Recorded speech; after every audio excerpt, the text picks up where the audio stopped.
As MS-13 expanded across the United States and Central America, their female operatives stepped into roles far more complex than simple lookouts or recruiters. These were not impulsive teenagers acting under pressure. These were women involved in calculated killings, international escapes, and one of the most elaborate marriage for murder schemes the gang had ever created. Their stories reveal how MS-13 reshaped loyalty, identity, and even the meaning of human connection. The following cases show just how far these women were willing to go and how deeply the gang's influence consumed their lives. In El Salvador, a group of MS-13 women engineered one of the gang's most disturbing criminal operations. Known as the Black Widows Clique, this unit, led by Esmeralda Aravel Flores Acosta, transformed marriage into a tool for deception, financial exploitation, and murder. This operation began around 2015. Flores Acosta recognized a weakness in traditional MS-13 crimes. Drug dealing, extortion, and robbery attracted attention and involved constant risk. Marriage offered something different: access to wealthy men who willingly revealed their finances, daily routines, and emotional vulnerabilities. The scheme was both simple and devastating. The Black Widows targeted successful men, including business owners, professionals, and landholders. They groomed vulnerable women and pressured them into approaching these men with promises of stability, affection, and a shared future. During the courtship, the women would suggest life insurance policies as a gesture of long-term commitment. The men believed these actions symbolized trust, but the trust was a trap. Once the marriage was secured and the insurance activated, the men were kidnapped and murdered. The women, all under MS-13 control, collected the payouts. Investigators later uncovered the depth of the operation.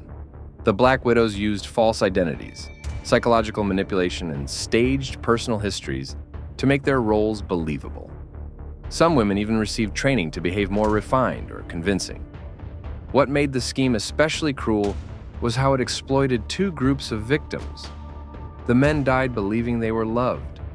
The women were often trapped by threats and violence, forced into the operation under fear of retaliation. Many accomplices lived in terror while being used as tools for a larger criminal design. This marriage for murder network revealed a frightening evolution in MS-13's methods.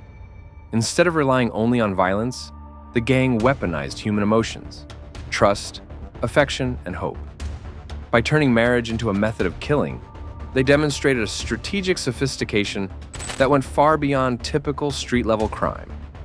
On March 4, 2020, 7 members of the Black Widows, including Flores Acosta, were sentenced to up to 20 years in prison. Their convictions showed how MS-13 continues to evolve and adapt in disturbing ways. The case remains one of the clearest examples of how organized crime can corrupt even the most personal parts of human life. On August 7, 2019, Central Islip, New York, became the site of one of MS-13's most heartbreaking crimes. A 15-year-old boy, Jason Medrano Molina, was murdered, and the person who led him into danger was just 16. Lydia del Carmen Rodriguez approached Jason and 2 of his friends with a friendly offer to smoke in the woods. She acted harmless and relaxed. The boys followed without hesitation. To them, she looked like another teenager wanting to hang out. But Rodriguez was an associate of the Leeward Locos Salvatruchas clique of MS-13, and she believed the boys were affiliated with the rival 18th Street gang. They were not. They were innocent. Deep in the wooded area, 2 MS-13 members waited with a .40 caliber handgun and a baseball bat. When the boys realized the danger, they ran. Jason was the slowest. The gunman caught him and shot him multiple times as he begged for his life.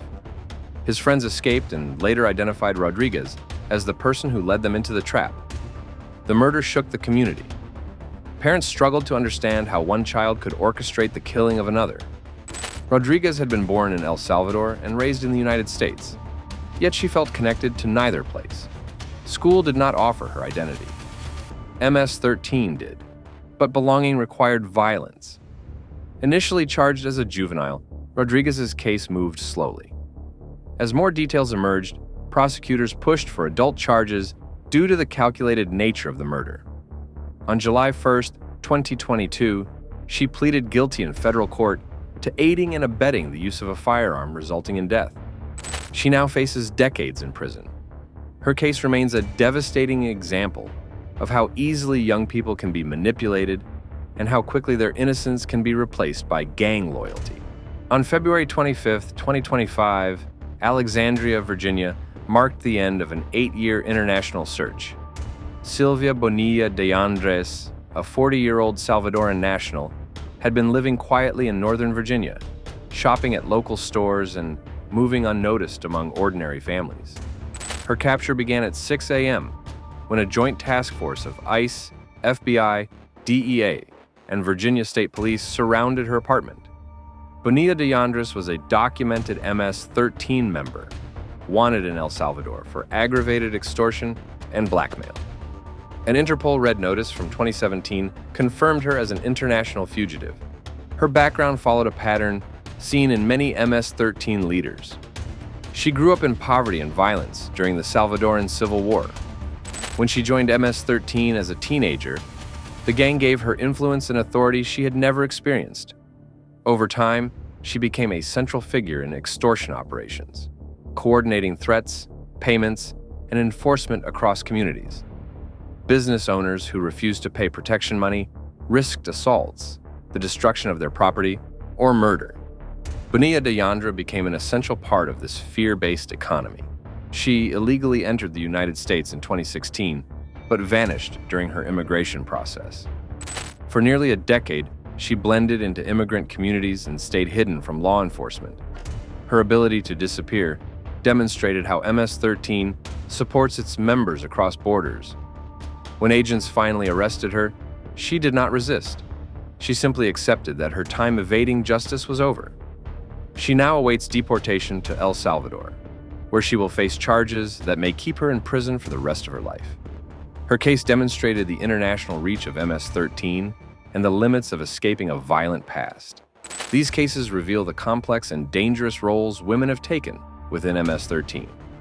Some joined under pressure, others rose to positions of power. All were shaped by the gang's ability to twist identity, loyalty, and even love into tools of control. From marriage schemes to child-planned executions to international fugitives, these stories reveal the disturbing evolution of MS-13's influence on women across generations and borders. If you want more in-depth investigations into MS-13 and the criminal organizations shaping violence around the world, be sure to subscribe. Your support makes it possible for us to continue revealing the darkest truths, the hidden tactics, and the real cases behind organized crime. Thank you for being here. Click here to move on to the next story and continue the investigation.